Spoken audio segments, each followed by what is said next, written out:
안녕하십니까. 대간장병철학연구원 교량 이육재입니다. 반갑습니다. 안녕하십니까, 선생님. 안녕하세요. 선생님, 많은 학생들이 이제 공부를 잘하는 것을 바라고 있을 텐데, 공부 잘하는 이름이 있다면 이런 이름이다 라는 것이 있다면 어떤 것이 있을까요? 질문이 아주 훌륭하고 좋은 질문 같지만 약간 또 이렇게 애매한 질문이기도 합니다. 이름만 들어서 얘 공부 잘하는 이름이야, 이런 이름이 있다 하면 공부 못할 사람들이 사실은 없죠. 이름이 있다 그러면 일단 좋은 이름들은 상극이 되지 않는 이름들입니다. 상극의 이름들은 어디에 있냐면 공부 안 하는 사람들이 보통 상극에서 활동을 합니다. 공부가 주 목적이 아니죠.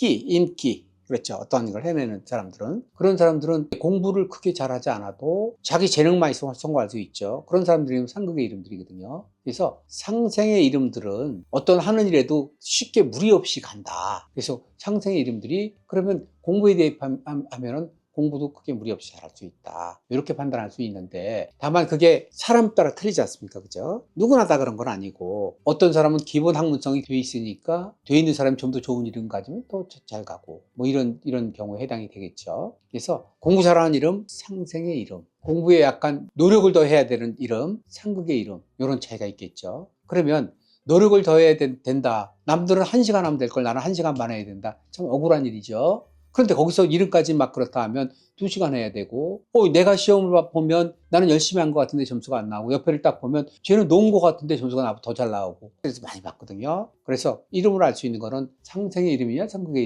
이름이냐, 이런 차이가 있을 수 있고, 또 불려졌을 때 뭔가 답답한 느낌이 있죠. 놀릴 것 같은 이름, 답답한 이름, 이런 이름도 조금 유리하지 않겠죠. 그래서 그러한 판단은 보통 부모님의 생각에서 판단을 하거든요. 부모님의 연령에 대해서, 부모님 몇 살 때 아기를 낳느냐, 초대를 낳느냐에 따라서 또 이름의 어감이나 성향, 선호도가 많이 달라질 수 있거든요. 그래서 저는 상담을 할 때 그런 내용을 충분히 살펴서, 엄마 아빠 사주를 충분히 살펴서 거기에 맞는 이제 설득을 좀 해드리거든요. 사람에 따라서 트렌드형을 가질 사람이 있고 비트렌드형을 가질 사람이 있고 틀리니까 거기에 대한 설명을 충분히 해서 조율을 해드리는 거거든요. 그냥 트렌드형 이름, 예쁜 이름을 짓는 건 아주 쉽거든요. 왜냐면 이름에 대한 샘플들이 있고 와서 이거 하세요 할 수 있지만, 그거는 전문가 이름이 아니라 그 아마추어 이름, 맞춤 이름이 아니라 기성복 이름과 같은 그런 현상이 되니까, 이름으로서 만약에 얘가 공부 잘하는 사람이야, 공부 못하는 사람이야 하는 첫째 이름이 상극상생을 보면 된다. 사람에 따라서 좀 더 다르게 할 수 있다.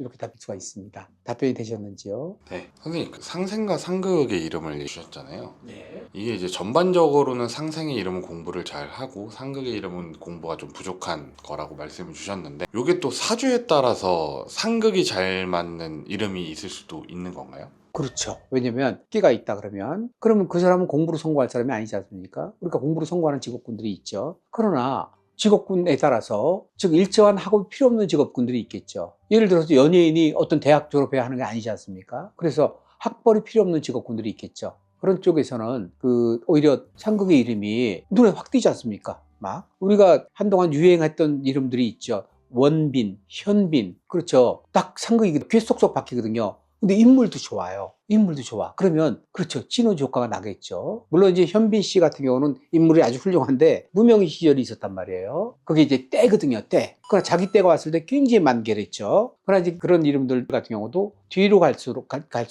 때에 따라서 꽃이 확 폈다가 질 때가 있는 것처럼, 상극의 그 이름들은 그러한 것들이 따른다. 길게 가지 않는다. 그러나 상생의 이름 같은 경우는 길게 갈 수가 있다. 이런 차이점이 좀 있겠죠.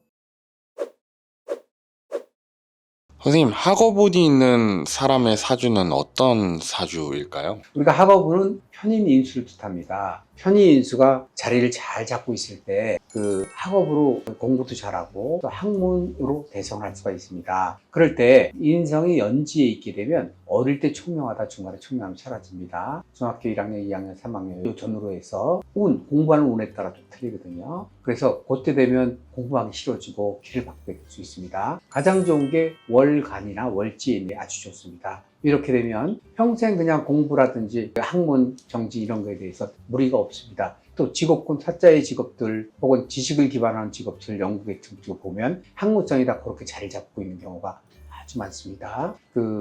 시지에 예를 들어 시간이나 시지의 인수가 있는 학문성이 있게 되면 초년에 공부를 등한시하다가 늦게 내가 공부를 해서 내가 새로운 자격증을 따고 새로운 길을 바꿔야지 할 때 보통 그 간이나 치지의 인성이 있게 되는데 가장 좋은 게 인성의 유무를 판단하는 거고요. 그 다음에 재성의 유무를 판단하는 거겠죠. 재성. 인수는 학문성이고 재성은 재물인데 학문성이 약해도 재물이 있게 되면 동기부여를 재물로서 해주게 되면 즉 조건을 걸어주고 하도록 해주면 무사히 잘 넘어갈 수 있습니다. 그 다음에 세 번째, 학문성을 잘 타고 태어나도 운이 역행으로 흐르게 되면 가정의 풍파가 있다든지 사업이 망한다든지 이렇게 운이 나빠지게 되면 뜻을 이룰 수 없는 경우가 있습니다. 그래서 그런 운까지 살펴주게 되면 이런 사람은 이런 정도 성취도가 있겠다 하고 판단할 수 있는 거거든요. 또 이렇게 인성이 잘 구비가 돼 있거나 재성이 구비가 돼 있어 줘야 과외를 시키거나 투자를 해줘도 그 결실을 온건하게 받을 수 있는데 그런 게 없게 되면 노력은 많이 한다, 투자는 많이 한다, 얻을 결실이 없게 되거든요. 그래서 혹시 자녀에 대해서 이런 것들이 궁금하다 하면 잘하는 전문가들에게 이렇게 조언을 구하고 자문을 구해서 방법을 찾아보는 게 좋겠습니다. 우리가 학문성은 아주 쉽게 볼 수 있는 건 인성 유무의 위치를 보는 게 바로 학문성을 볼 수 있습니다.